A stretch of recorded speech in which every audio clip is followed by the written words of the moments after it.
Hallelujah. Hallelujah. प्रभु का धन्यवाद जो प्रभु ने फिर से एक बार इस ऑनलाइन के द्वारा परमेश्वर का संदेश सुनने के लिए हमें इकट्ठा किया। और मैं विश्वास करता हूं कि इस वक्त आप मुझे सुन रहे हो और परमेश्वर का वचन इस वक्त हर एक से बात करने वाला है। आज हम देखने वाले हैं कि चर्च जाना जरूरी है क्या। मैं आपसे सवाल पूछता हूं, क्या चर्च में जाना जरूरी है? हाँ।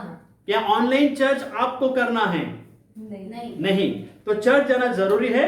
हाँ, जरूरी है। ओके, तो आज हम देखने वाले हैं ऑनलाइन चर्च के बारे में। थोड़ा हम लोग स्टडी करेंगे ऑनलाइन चर्च के बारे में, हम कुछ सीखने वाले हैं। ओके, चर्च कोरोना वायरस के द्वारा मिनिमम 8 महीने हो गए चर्चेस बंद है। ओके, परंतु हम लोगों ने ऑनलाइन चर्च शुरू किया, ऑनलाइन की प्रार्थना शुरू की। इसका कारण यह था कि चर्च बंद है, चर्च के दरवाजे बंद है, चर्च नहीं खुल सकते हैं। इसके लिए हमने ऑनलाइन प्रार्थना शुरू की ताकि लोग प्रभु से दूर ना जाए, विश्वास में से पीछे ना हटे, प्रभु के राज्य में बने रहे, आत्मा में ठंडे ना पड़े, आत्मा में वो गर्म रहे। इसके लिए हमने ऑनलाइन प्रार्थना को शुरू किया। चर्च आपको पता है, जब मूसा परमेश्वर के साथ 40 दिन तक पहाड़ के ऊपर था, ओके, 40 दिन तक वो पहाड़ के ऊपर था, और तब इजराइल लोगों ने क्या कहा? इजराइल लोगों ने क्या कहा कि हमारा लीडर, हमारा अगुआ जो हमको मिस्र से निकाला, कहां पर है हमको पता नहीं है। इसके लिए हमको क्या करना? हमारे लिए दूसरा अगुआ को तैयार करना, हमारे लिए दूसरे अगुआ को बनाओ। ओके, तो वहां पर उन्होंने बहुत बड़ी गलती की। इसके लिए हमने ऑनलाइन की प्रार्थना शुरू की ताकि प्रभु का वचन हर एक व्यक्ति इस लॉकडाउन में सुन सके और प्रभु के राज्य में बने रहे। हालेलुया। परंतु मैं आपसे पूछना चाहता हूं कि 8 महीने के करीब हो गए लॉकडाउन होके, चर्च बंद होके, और ऑनलाइन में प्रार्थना शुरू थी, तो कितने विश्वासी लोग थे जो हर संडे अपने परिवार के साथ में 8 बजे से लेकर 8:30 बजे तक स्तुति आराधना करते थे, और उसके बाद में ऑनलाइन में परमेश्वर का वचन सुनते थे। कितने लोग ऐसे थे? अगर मैं 100 में से गिनने जाऊं तो बहुत कम लोग थे जो विश्वास योग्य अपने परिवार के साथ में बैठकर सुबह 8 बजे से लेके 8:30 बजे तक स्तुति आराधना करते थे और उसके बाद में परमेश्वर का वचन सुनते थे। क्योंकि लोगों को आदत हो गई है ऑनलाइन की प्रार्थना के द्वारा क्या होता है, लोगों के आत्मिक जीवन में नुकसान, उसको पर हम ध्यान देंगे। क्योंकि ऑनलाइन की प्रार्थना हमने शुरू की, ओके, ताकि प्रभु का वचन सुनने के लिए, ताकि लोग प्रभु में बने रहे। ओके, तो सबसे पहली बात, ऑनलाइन की प्रार्थना के द्वारा मसीह लोगों के जीवन में कौन सी प्रकार की परिस्थिति आती है? तो सबसे पहले बात, ऑनलाइन में जो लोग अटेंड करते हैं चर्च, उनके जीवन में सबसे पहली बात जो होती है आलसीपन। कौन सा पन? आलसीपन। किस प्रकार से आलसीपन आता है? आप मुझे, जैसे मैंने बताया कि हम हर संडे आपको लिंक भेजते हैं, सुबह 6, 6:30 बजे, 7 बजे लिंक भेजते हैं कि आज की प्रार्थना सुबह 8 बजे से लेके 8:30 बजे तक स्तुति आराधना करनी है और उसके बाद में वचन सुनना है। तो कितने सारे लोग थे जो सुबह उठ के आराधना करते थे, बराबर सुबह उठ के आराधना करते थे, आधा घंटा स्तुति आराधना करते थे, बाद में वचन सुनते थे। कई लोगों को सिर्फ संडे के दिन छुट्टी है, तो 8 बजे क्या 10 बजे उठते थे। क्यों? क्योंकि उनको क्या है, ऑनलाइन की प्रार्थना है ना। तो किशोर भाई तो किधर भागने वाले नहीं हैं, यूट्यूब से उनको मैं ढूंढ के निकालूंगा और फिर मैं प्रार्थना करूंगा। इसमें क्या है, आपके अंदर सुस्तीपन आती है। परंतु लाइव चर्च में सभी को पता है, लाइव चर्च में सुबह हमारा संडे के दिन में 8 से 5 मिनट पहले हमारी प्रार्थना शुरू हो जाती है। लोग आए या ना आए, परंतु सभी लोगों को पता है 80% 70% चर्च अपना पूरा भर जाता है, क्योंकि सबको पता है 8 बजे पूरी प्रार्थना शुरू हो जाती है। तो लाइव चर्च में और ऑनलाइन चर्च में ये फर्क है कि ऑनलाइन की प्रार्थना लोगों को आलसी बनाती है। क्योंकि दूसरी बात यह है, ऑनलाइन की प्रार्थना के द्वारा संडे की आराधना लोग मंडे को करते हैं। आज का वचन, संडे का वचन कभी देखते हैं दूसरे दिन, तीसरे दिन, चौथे दिन। मगर लाइव चर्च में ऐसे नहीं होता। लाइव चर्च में आज का वचन आज के लिए, आज का खाना आज के लिए, आत्मिक भोजन आज के लिए, कल के लिए नहीं है। परंतु लोग नहीं देखते टाइम पे। उसके बाद में क्या होता है, लोग अपने अपने घरों में स्तुति आराधना नहीं करते। ओके, स्तुति आराधना नहीं करते। क्यों? हमें आराधना करना बहुत जरूरी, स्तुति आराधना करना बहुत जरूरी है। परंतु लाइव चर्च में हम क्या करते हैं? स्तुति आराधना करते हैं। स्तुति आराधना ताली बजाकर, जब आप चर्च में आते हो, लाइव चर्च करते हो, तो आप ताली बजाकर, चिल्ला कर और नाचते हुए, स्तुति करते हुए, घुटनों पर आकर रो रो के परमेश्वर की आराधना करते हो। ये लाइव चर्च का फर्क ये है।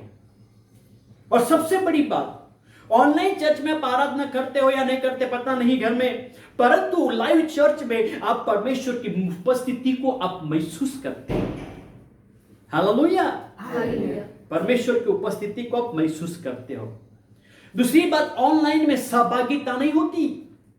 ऑनलाइन में सहभागिता नहीं होती, परंतु लाइव चर्च में सहभागिता होती है। लोग एकता में आते हैं, लोग प्रभु भोज में भाग लेते हैं, दान दशमांश होता है। और लाइव चर्च में क्या होता है? लोग आकर अपने जीवन की गवाही बांटते हैं। हालेलुया। इसके लिए चर्च ऑनलाइन से ज्यादा लाइव चर्च अटेंड करना बहुत जरूरी है। इसके लिए मैं आपसे बताना चाहता हूं, चर्च जाना बहुत जरूरी है। इसके लिए हर एक विश्वासी को चर्च में आना, चर्च में जाना बहुत जरूरी है। Hallelujah, praise the Lord. एक गवाही का उदाहरण आपको मैं बताता हूं, शायद आपने सुना होगा। ओके, एक विश्वासी मरने के बाद स्वर्ग में चला गया, और स्वर्ग में जाने के बाद परमेश्वर की सिंहासन के सामने खड़ा है। ओके, जब परमेश्वर ने कहा कि तू कौन से चर्च से है, ओके, परमेश्वर ने कहा तू कौन से चर्च से है? जीसस लव मिनिस्ट्री कलीसिया से है? नहीं। तो तू एक कलीसिया से है? नहीं। तो वो कलीसिया से है? नहीं। फिर तू कौन से कलीसिया से है? तो उसने क्या कहा? हे प्रभु, मैं ऑनलाइन चर्च का हूं। कौन से चर्च का है? ऑनलाइन चर्च का। तो प्रभु ने कहा तुम काम करना, तुमने अभी तक ऑनलाइन चर्च अटेंड किया ना, इसके लिए तू नरक में जाना, और स्वर्ग भी किधर देखना? तू ऑनलाइन में। हालेलुया। यह हकीकत नहीं हो सकती, मगर हकीकत भी हो सकती। इसके लिए चर्च जाना बहुत जरूरी है। ओके, तो चर्च क्यों हमें जानना बहुत जरूरी है, उसके ऊपर हम कुछ मनन करेंगे, क्योंकि परमेश्वर सिखाना चाहता है चर्च क्यों जाना जरूरी है। क्योंकि अभी परमेश्वर के चर्च के दरवाजे परमेश्वर ने खोल दिए हैं। इसके लिए हर एक विश्वासी को प्रभु के भवन में और प्रभु के चरणों में आना बहुत जरूरी। उसके लिए हम पढ़ेंगे यशाया की किताब, उसका हम पढ़ेंगे 66 यशाया, इसका 66 अध्याय, उसका 6 वचन में हम पढ़ेंगे क्या लिखा है। यशाया का 66वां अध्याय, उसका पहला वचन। यहोवा यूं कहता है, आकाश मेरा सिंहासन और पृथ्वी मेरे चरणों की चौकी है। तुम मेरे लिए कैसा भवन बनाओगे और मेरे विश्राम का कौन सा स्थान होगा? ओके, ज्यादा से ज्यादा लोग ऑनलाइन चर्च क्यों अटेंड करते हैं मालूम है? क्योंकि ये वचन में लिखा है, जो लोग बाइबल का ज्यादा ज्ञान है उनको, वो लोग कान खोल के सुन लेना। क्या लिखा है यशाया 66 में? हाँ, परमेश्वर यहोवा कहता है, परमेश्वर कहता है कि तुम मुझे किस प्रकार का भवन बनाओगे? स्वर्ग मेरा सिंहासन और पृथ्वी मेरे पैरों की चौकी है। तुम मेरे लिए किस प्रकार का घर बनाओगे? कौन सा स्थान बनाओगे? प्रेरित की किताब उसका 7वां अध्याय में अगर हम पढ़ते हैं तो उसमें लिखा है कि परमेश्वर हाथ के बनाए हुए मंदिरों में नहीं रहता। इसके लिए चर्च में जाने से कुछ फायदा नहीं है, क्योंकि परमेश्वर हाथ के बनाए हुए मंदिर में नहीं रहता। इसके लोग चर्च में नहीं जाते, घर में क्या करते हैं? ऑनलाइन में प्रार्थना करते हैं। क्या जरूरी चर्च में जाने का? परमेश्वर ने खुद ने कहा है, परमेश्वर का वचन कहते हैं कि परमेश्वर हाथ के बनाए हुए मंदिर में नहीं रहता। परमेश्वर कहां पर रहता है? हमारे अंदर। तो घर में भी प्रार्थना करोगे तो परमेश्वर सुनता है, तो चर्च में जाने की जरूरत नहीं है। ऐसे सोचने वाले विचार, ऐसे विचार के लोगों को ध्यान से सुनना। परमेश्वर आपसे आज बात कर रहा है। परमेश्वर आपसे कहना चाहता है। अगर ऐसा होता तो बाउसेट पारा चर्च, नागिनदास पारा चर्च हम नहीं बनाते हैं। परंतु ये परमेश्वर की योजना, परमेश्वर का प्लान है, जो परमेश्वर ने अपने भवन को बनाने के लिए हमें अगुवाई की मदद की, सहायता की। इसके लिए हम पढ़ेंगे 2 शमूएल उसका 7 अध्याय उसका 4 और 5 वचन, एक एक वचन करके पढ़ेंगे। 2 शमूएल उसका 7 अध्याय उसका 4 वचन पढ़ेंगे। दूसरा सैमुएल उसका 7वां अध्याय उसका 4था वचन। उसी दिन रात को यहोवा का यह वचन नातान के पास पहुंचा। ओके, क्या लिखा है यहां पर? उसी दिन रात को, रात के समय में परमेश्वर का वचन नातान भविष्यवक्ता, ओके, अब बाप, आज एक बाप एक बेटे के बारे में प्रचार कर रहा है। ओके, परमेश्वर का वचन नातान भविष्यवक्ता के पास पहुंचा। ओके, क्या वचन पहुंचा? 5 वचन में पढ़ेंगे, क्या लिखा है? दूसरा सैमुएल 7वां अध्याय उसका 5वां वचन, कि जाकर मेरे दास दाऊद से कह, यहोवा यो कहता है कि क्या तू मेरे निवास के लिए घर बनवाएगा? हाँ, अभी देखो, अभी आपने पढ़ा ना वचन, परमेश्वर हाथ के बने हुए मंदिर में रहता है क्या? नहीं। अभी यहां पर परमेश्वर खुद क्या कहता है? किसको? दाऊद राजा को क्या कहता है? हाँ? परमेश्वर ने नातान नबी को कहा कि जाकर मेरे दास दाऊद को कहना, क्या तू मेरे लिए भवन बनवाएगा क्या? इसका मतलब क्या है? परमेश्वर भवन में रहना चाहता है कि नहीं रहना चाहता? रहना चाहता है। इसके लिए परमेश्वर ने नातान नबी को कहा कि जाकर दाऊद को क्या कहना? बोल देना। क्या करना? बोल देना कि तू मेरे लिए भवन बनवाएगा क्या? चर्च एक साइड में मत देखो, दोनों साइड को, परमेश्वर को देखो। भले परमेश्वर ने कहा, परमेश्वर ने क्यों कहा? मैं इतना बड़ा परमेश्वर हूं, स्वर्ग में मेरा स्थान है और पैर रखने की जगह, तुम मेरे लिए कौन सा भवन बनाओगे? हालेलुया। फिर भी परमेश्वर कहता है कि तुम मेरे लिए, दाऊद प्रार्थना को कहता है कि तुम मेरे लिए भवन बनाएगा क्या? इसके लिए हम पढ़ेंगे वचन 2 इतिहास में आएंगे हम। 2 इतिहास उसका 6वां अध्याय, 2 इतिहास उसका 6वां अध्याय से उसे हम पढ़ेंगे 18 वचन से लेकर 21 वचन तक हम एक एक करके पढ़ेंगे। दूसरा इतिहास उसका 6वां अध्याय उसका 18 वचन। परंतु क्या परमेश्वर सचमुच मनुष्यों के संग पृथ्वी पर वास करेगा? स्वर्ग में, वरन सबसे ऊंचे स्वर्ग में भी तू नहीं समाता।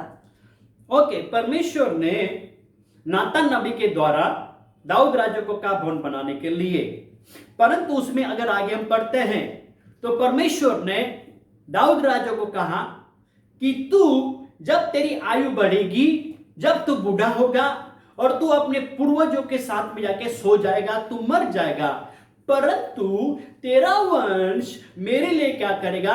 भवन बनाएगा। इसके लिए दाऊद राजा ने भवन नहीं बनाया, उसके बेटे सुलेमान ने क्या किया? मोरिया नामक पहाड़ के ऊपर यरूशलेम में परमेश्वर ने, सुलेमान ने क्या किया? परमेश्वर का भवन बनाया। और जब सुलेमान ने परमेश्वर का भवन बनाने के बाद में क्या हुआ? सुलेमान क्या कहता है? हे प्रभु, मैंने तो भवन बनाया, परंतु इतना बड़ा परमेश्वर है कि तू स्वर्ग में भी नहीं तू समाता, तो क्या तू मेरे भवन में तू रहेगा क्या? देखो, परमेश्वर ने सुलेमान को अपने बाप को कहा भवन बनाने के लिए, परंतु बेटे सुलेमान ने भवन बनाया और कंप्लीट करने के बाद में परमेश्वर को रिक्वेस्ट करता है कि प्रभु तूने बनाने के लिए बोला, मैंने बनाया, परंतु इतना बड़ा परमेश्वर, क्या मेरे हाथ के बनाए हुए मंदिर में तू रहेगा क्या? एक क्वेश्चन मार्क है। आगे का वचन पढ़ो, क्या लिखा है? फिर मेरे बनाए हुए इस भवन में तू क्यों की समाएगा? 2 इतिहास का 6वां अध्याय उसका 19 वचन।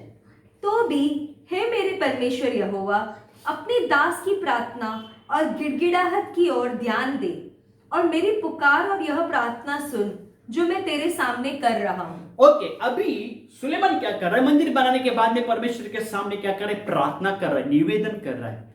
हे प्रभु, इतना मेहनत कष्ट करके मंदिर बनाया, इतना मेहनत करके मैंने भवन बनाया, मैंने बहुत कुछ किया इस मंदिर के लिए, मैंने बहुत कुछ किया है, मेहनत किया। ओके, अभी मेरी रिक्वेस्ट है, मेरी विनती है, मेरी गिड़गिड़ाहट को सुन ले, मेरी प्रार्थना को तो स्वीकार कर, कबूल कर। और किस प्रकार की प्रार्थना सुलेमान राजा अपने परमेश्वर के पास कहता है, हम पढ़ेंगे, 2 वचन पढ़ेंगे, 20 और 21 दोनों साथ में पढ़ेंगे। क्या लिखा है? दूसरा इतिहास का 6 अध्याय उसका 20 और 21 वचन। वह यह है कि तेरे आंखें इस भवन की ओर, अर्थात इसी स्थान की ओर जिसके विषय मैं तूने कहा है कि मैं उसमें अपना नाम रखूंगा, रात दिन खुली रहे, और जो प्रार्थना तेरे दास इस स्थान की ओर करे उसे तू सुन ले, और अपने दास और अपनी प्रजा इस्राएल की प्रार्थना जिसको वह इस स्थान की ओर मुंह किए हुए गिड़गिड़ा कर करे उसे सुन लेना। स्वर्ग में से जो तेरा निवास स्थान है सुन लेना और सुनकर क्षमा करना। Hallelujah, hallelujah. सुलेमान ने क्या प्रार्थना की? सुलेमान राजा ने क्या प्रार्थना? गिड़गिड़ा के प्रार्थना की, हे प्रभु, इस मंदिर को मैंने बनाया है, मैं रो रो के चिल्ला चिल्ला के सुलेमान ने प्रार्थना की कि प्रभु इस मंदिर को मैंने बनाया है, अब तू क्या करना, इस मंदिर के ऊपर, इस भवन के ऊपर 2400 घंटे रात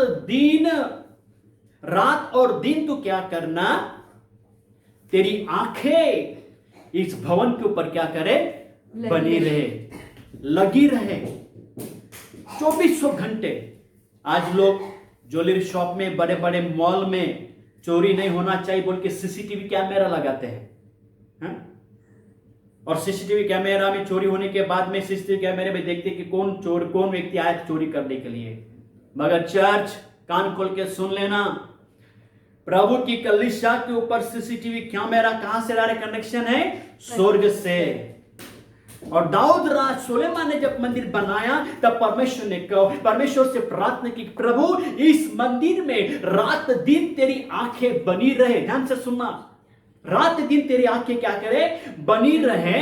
क्यों बनी रहे? क्योंकि इस भवन में तेरे दास और तेरी प्रजा जाके प्रार्थना करेगी तो उनकी प्रार्थना को तो क्या करना, स्वीकार करना, उनकी प्रार्थना को तो क्या करना, ध्यान देना। Hallelujah, hallelujah, hallelujah. Hallelujah. Church, बाउसेट पाला चर्च बनाने के समय में, नागिनदास पाला चर्च बनाने के समय में कठिन परे प्रार्थनाएं की, कई प्रकार की उपवास प्रार्थना की। बाउसेट पाला चर्च बनाने के समय में, बड़ा चर्च बनाने के समय में 21 दिन को उपवास प्रार्थना की। नागिनदास पाला चर्च बनाने के लिए कंटिन्यू 7 दिन हमने प्रेयर मार्च करने के बाद नागिनदास पाला चर्च मिला। और उसके बाद में क्या हो गया, उस चर्च के विरोध में कितने सारी शक्तियां आई, कितने सारे लोग विरोध में खड़े हुए, परंतु कोई भी वो चर्च के सामने खड़ा नहीं रहा। क्यों? क्योंकि उस भवन के ऊपर परमेश्वर की आंखें बनी हैं। 2400 घंटे रात दिन परमेश्वर की नजर उस भवन के ऊपर बनी है। कौन आता है इस भवन में प्रार्थना करने के लिए? किस प्रकार के लोग इस भवन में प्रार्थना करने के लिए आते हैं? अपनी बीमारी लेकर, अपनी दुख लेकर, अपनी तकलीफ लेकर, अपनी परेशानी लेकर बहुत से दबे हुए लोग इस प्रार्थना भवन में आएंगे। परमेश्वर देखता है और जो लोग आके प्रार्थना करेंगे उनकी प्रार्थना को परमेश्वर सुनेगा। और जैसे लोग चर्च में आएंगे दुखी होकर, वो सुख लेके जाएंगे, बीमारी में आएंगे चंगाई पाके जाएंगे, अशांति में आएंगे शांति पाके जाएंगे, रोते हुए आएंगे और हंसते हुए चले जाएंगे। Hallelujah, hallelujah. क्योंकि आपका दुख, आपका तकलीफ, आपकी समस्या पास्टर लीडर नहीं देख रहा है, परंतु परमेश्वर देख रहा है कि तुम परमेश्वर के भवन में आए हो और परमेश्वर आपको खाली हाथ नहीं भेजेगा। Hallelujah, hallelujah. इसके लिए चर्च जाना बहुत जरूरी है, क्योंकि परमेश्वर अपने घर की रखवाली करता है। अपने घर के ऊपर परमेश्वर की नजर 2400 घंटे है और परमेश्वर देखता है कितने प्रकार के लोग वहां पर आते हैं। Hallelujah, praise the Lord, praise the Lord. Church, आप मुझे बताओ, ऑनलाइन चर्च में से हो, ऑनलाइन में चर्च में आप बीमार गिरोगे तो क्या ऑनलाइन में आप दवाई लोगे? क्या नहीं। आपको बड़ी बीमारी हो गई, आपको ऑपरेशन करोगे तो क्या आपका ऑपरेशन ऑनलाइन में होगा? क्या नहीं, आपको हॉस्पिटल में जाके एडमिट करना पड़ेगा। जीसस लव मिशन कलीसिया चर्च बहुत बड़ा चर्च, सबसे बड़ा हॉस्पिटल है। वहां पर आओगे, परमेश्वर आपका ऑपरेशन करेगा। डॉक्टर का डॉक्टर उस स्थान में है, वो आपका ऑपरेशन करेगा। हालेलुया। हालेलुया। इसके लिए परमेश्वर के भवन में जाना बहुत जरूरी है।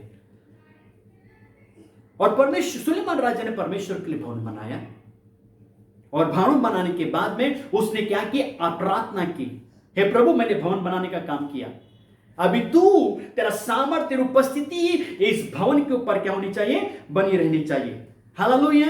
हालेलुया। जब सुलेमान ने प्रार्थना करने के बाद में क्या हो गया? नेक्स्ट कदम क्या हो गया हम देखेंगे।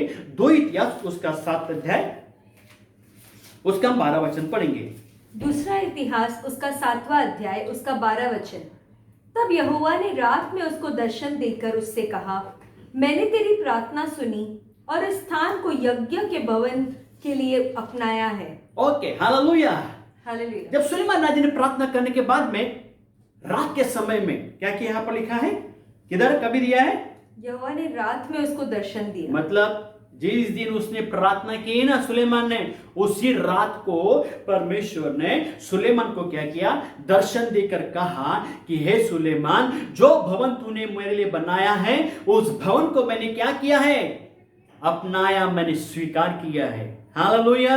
हालेलुया। अगर चर्च, प्रभु अगर भवन बनाने के विरोध में अगर रहता तो क्या परमेश्वर उस मंदिर को स्वीकार करता? क्या नहीं स्वीकार करता।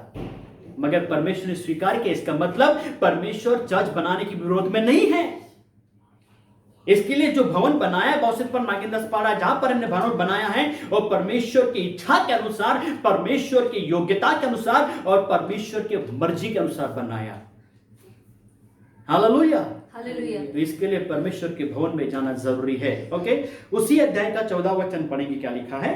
दूसरा इतिहास उसका 7वां अध्याय उसका 14 वचन। तब यदि मेरी प्रजा के लोग जो मेरे कहलाते हैं दीन होकर प्रार्थना करें और मेरे दर्शन के खोजी होकर अपनी बुरी चाल से फिरे, तो मैं स्वर्ग में से सुनकर उनका पाप क्षमा करूंगा और उनके देश को ज्यों का त्यों कर दूंगा। हालेलुया। इसके लिए प्रभु कहता है कि इस भवन में मेरे प्रजा के लोग जो मेरे कहलाते, इस भवन में आकर दीन होकर, नम्र होकर और अपने बुरी चाल से फिरेंगे और प्रार्थना करेंगे, तो परमेश्वर कहता है मैं ज्यों का त्यों कर दूंगा, उनके देश को मैं क्या करूंगा? ज्यों का त्यों कर दूंगा। हालेलुया। हालेलुया। इसके लिए चर्च, प्रभु के भवन में जाके प्रार्थना करना हमारे लिए अद्भुत है। इसके लिए प्रभु के भवन में जाना हमारे लिए आशीष की बात है। परमेश्वर के भवन में जाना खुशी की बात है। परमेश्वर के भवन में जाना चंगाई की बात है। परमेश्वर के भवन में जाना छुटकारे की बात है। परमेश्वर के भवन में जाना आशीष की बात है। Hallelujah. Hallelujah. Praise the Lord. Praise the Lord। 15 वचन में क्या लिखा है? पढ़े।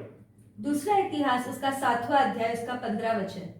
अब से जो प्रार्थना इस स्थान में की जाएगी उस पर मेरी आंखें खुली और मेरे कान लगे रहेंगे। अभी क्या लिखा है यहां पर? अब से। कब से? जिस दिन प्रभु ने उस भवन को स्वीकार किया, उस दिन से जो कोई भवन में आके प्रार्थना करेगा, जो कोई आके मैं उस भवन में आके क्या करेगा? प्रार्थना करेगा, तो क्या लिखा है? मेरी आंखें खुली और मेरे कान लगे रहेंगे। किसके लिए? जो भवन में आके प्रार्थना करेगा। ऐसा नहीं कि घर में आके प्रार्थना करना, परंतु भवन में लिखा है यहां पर। इसके लिए भवन की बात कर रहा हूं मैं, घर की बात नहीं कर रहा हूं। प्रभु के लिखा है भवन की बात। आज से इस भवन के ऊपर मेरी आंखें लगी रहेंगे और मेरे कान बने रहेंगे, ताकि जो कोई इस भवन में आएगा उसकी प्रार्थना को मैं स्वीकार करूंगा, कबूल करूंगा। इसके लिए चर्च, प्रभु के भवन में जाना आशीष की बात है। इसके लिए चर्च, ऑनलाइन का समय खत्म हो गया और चर्च के दरवाजे खुल गए हैं, तो इसके लिए प्रभु के भवन में हमको जाना बहुत जरूरी है। हालेलुया। हालेलुया। ओके, 16 वचन में क्या लिखा है? दूसरा इतिहास उसका 7वां अध्याय उसका 16 वचन। और अब मैंने इस भवन को अपनाया और पवित्र किया है कि मेरा नाम सदा के लिए इसमें बना रहे। मेरी आंखें और मेरा मन दोनों नित्य यही लगे रहेंगे। हालेलुया। हालेलुया। ओके, कितना परमेश्वर अपने भवन से प्यार करता है, कितना परमेश्वर अपने भवन से प्यार करता, और क्या कहता है? आज से, अभी से मैं हमेशा उसको देखते रहूंगा, मेरा मन यही लगा रहेगा। कहां पर? परमेश्वर के भवन में मेरा मन यही लगा रहेगा। जो कोई यहां पर आएगा वो खाली नहीं जाएगा। क्यों? क्योंकि परमेश्वर देख रहा है उस भवन में कितने प्रकार के लोग आते हैं और कैसे कैसे आते हैं। तो परमेश्वर आपको खाली नहीं जाएगा। जो कोई इन दिनों में, अभी आने वाले संडे जब प्रार्थना चर्च खुल जाएगा, जो कोई आएगा अभी से लेकर आगे तक, प्रभु उसके जीवन को भरपूर रीति से आशीष करेगा। हालेलुया। हालेलुया। ऑनलाइन का सुस्तीपन छोड़ दो। ऑनलाइन में मार्केटिंग करते हो आप? ऑनलाइन के मार्केटिंग, जब आप ऑनलाइन में कुछ प्रोडक्ट खरीदते हो, खरीदने से पहले वो कितना दिखने में अच्छा दिखता है, अरे क्या कलर है, क्या है, अच्छा। पर वही चीज जब, वही प्रोडक्ट जब हमारे हाथ में आता है तो हम, अरे ऑनलाइन में कैसे दिखता है और इधर कैसे दिखता है, खाली फोकट कर लिया, पैसा फोकट गया, बोलते हो कि नहीं आप? हालेलुया। इसके लिए ऑनलाइन चर्च ऑनलाइन और लाइव चर्च लाइव है। Praise the Lord. तो इसके लिए सुलेमान ने जब भवन बनाने के बाद उसके लिए प्रार्थना की और परमेश्वर उसकी प्रार्थना को सुना और उस भवन को परमेश्वर ने क्या किया? ग्रहण किया। हालेलुया। मैं ऑनलाइन प्रार्थना के विरोध में नहीं हूं, परंतु ऑनलाइन की प्रार्थना ठीक है, कभी कभी के लिए ठीक है, परंतु हमेशा के लिए ऑनलाइन की प्रार्थना नहीं है, क्योंकि हमें प्रभु के भवन में जाना बहुत जरूरी है। 8 महीने तक हमारे पास कोई उपाय नहीं था, परंतु एक ही उपाय था, ऑनलाइन की प्रार्थना, और इस ऑनलाइन के द्वारा हमने प्रार्थना चलाई और प्रभु को धन्यवाद है। परंतु अब चर्च के दरवाजे खुल गए हैं, इसके लिए ऑनलाइन के दरवाजे हमको बंद करना है और प्रभु के भवन में हमें प्रवेश करना बहुत जरूरी है। इसके लिए दाऊद राजा अपनी यात्रा में क्या कहता है, हम पढ़ेंगे भजन संहिता उसका 122 उसका 1 वचन में क्या लिखा है?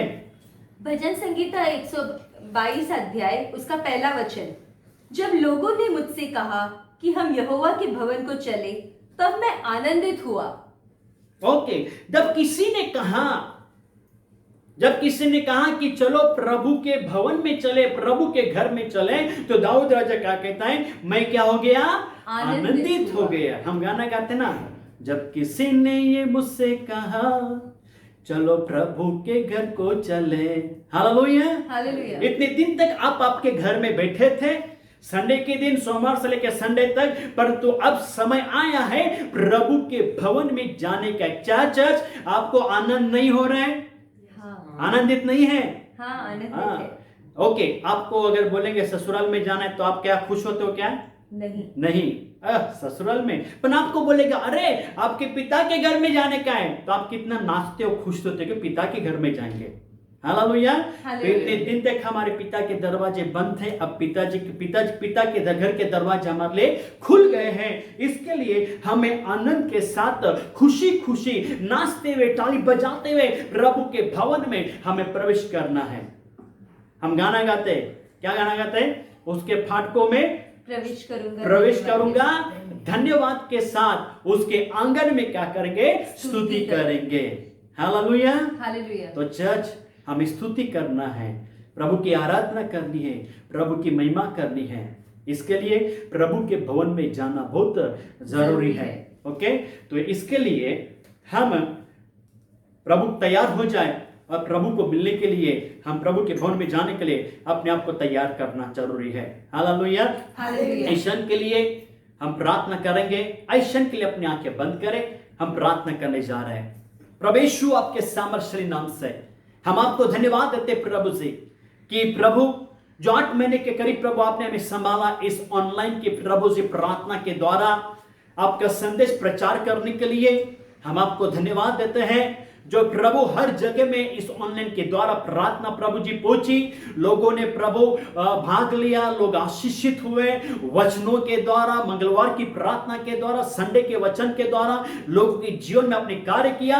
हम आपको धन्यवाद देते हैं और अंत में प्रभु आपने हमारी आशा को पूरा किया, आपने चर्च के दरवाजे खोल दिए। हम आपको धन्यवाद देते हैं और इस क्षण के लिए हम प्रार्थना करते हैं उन लोगों के लिए जो प्रभु 8 महीने के करीब जो विश्वास योग्य, वफादार, ईमानदार प्रभु, जो हर संडे प्रभु जी प्रार्थना में बैठे थे परिवार के साथ में, उन सभी को आपके नाम से हम आशीष करते हैं और आप अद्भुत कार्य, चमत्कार करना हर एक के जीवन में, तेरी महिमा, तेरे कार्य उनके जीवन में हम देखना चाहते हैं यीशु के नाम में। प्रभु हम प्रार्थना करते हैं, जैसे इतने दिनों तक ऑनलाइन में प्रभु जी प्रार्थना में भाग लिए, परंतु प्रभु विश्वास करते कि आने वाले संडे प्रभु जी ओ प्रभु कि लोग प्रभु जी भवन में जमा हो जाएंगे और आपकी आराधना करेंगे, क्योंकि हमने प्रभु हमेशा प्रार्थना करते थे कि प्रभु हम विश्वास करते कि हम एक न एक दिन प्रभु आपके भवन में आके आराधना करेंगे, और समय आ गया और आपने प्रभु कार्य किए। हम आपको धन्यवाद देते, आपके नाम की स्तुति महिमा करते हैं, आपके नाम को ऊंचा उठाते हैं। प्रभु हम सभी को आशीष करते हैं, आशीष करते हैं उन लोगों के लिए प्रभु जितने दिनों तो प्रभु जो ऑनलाइन में उन्होंने दान दशमांश डाला, उन सभी को तो आशीष करना और तेरी महिमा तेरे कार्य को देखना चाहते हैं। सारा गौरव आदर महिमा आप ही को मिले। सारी प्रार्थना यीशु नाजरी के नाम से मांगते हैं और परमेश्वर लोग कहे आमीन। परमेश्वर लोग कहे आमीन। आमीन। हालेलुया। ओके, अभी एक छोटी सी सूचना है, अनाउंसमेंट है, ध्यान से सुनना, उसको फॉलो करना। प्रभु आपको आशीष करे। सब खुश है। आज हमने कितना अच्छा वचन सुना कि प्रभु ने कैसे हम लोग के लिए बुलाया है चर्च में आने के लिए। हमने देखा उसका महत्वता क्या है, और हमने देखा इतने समय से हम ऑनलाइन कर रहे हैं। तो आज जैसे एक हफ्ते पहले शनिवार के दिन सरकार के आदेश के अनुसार हमें भी ये खुशखबर मिला है कि हम धार्मिक स्थलों को खोल सकते। क्या आप सब उत्सुक है उस बात के लिए? मैं विश्वास करती हूँ हम उत्सुक है। इसलिए आज मैं यहाँ पर आई हूँ बावशतपाड़ा चर्च के बाहर बताने के लिए कि देखो चर्च के दरवाजे खुल गए हैं और हम सब अब यहाँ पर आ सकते हैं परमेश्वर की आराधना करने के लिए और प्रार्थना करने के लिए, जैसे आज आपने वचन में सुना। और मैं विश्वास करती हूँ आप सब आने के लिए बहुत खुश रहोगे। तो हम सब मिलेंगे आने वाले हफ्ते से सुबह के समय में, सुबह 8 बजे मिलेंगे। बावशतपाड़ा के लोग यहाँ पर आएंगे और शाम को जो है 4 बजे नागिनदास पाड़ा के लोग आएंगे। तो हमें सब कुछ जो भी सरकार के आदेश है उनका अनुपालन करना है, उसके अनुसार करना है। और जिस रीति से मैंने कहा उस समय को ज़रूर याद रखना। टाइमिंग्स जैसे चेंज किए गए, सुबह के समय 8 बजे बावशतपाड़ा के लोग यहीं पर इस कलीसिया में आएंगे और शाम को 4 बजे जो है नागिनदास पाड़ा के लोग इसी कलीसिया में आएंगे, नागिनदास में नहीं जाएंगे। उसी के अलावा मंगलवार का उपवास प्रार्थना इस हफ्ता नहीं रहेगा। आमेन। आप खुश हो? मैं विश्वास करती हूँ। हम सब आपको मिलने के लिए बहुत उत्सुक है और चर्च तैयार है आपके इंतज़ार में। जल्दी आ जाइए।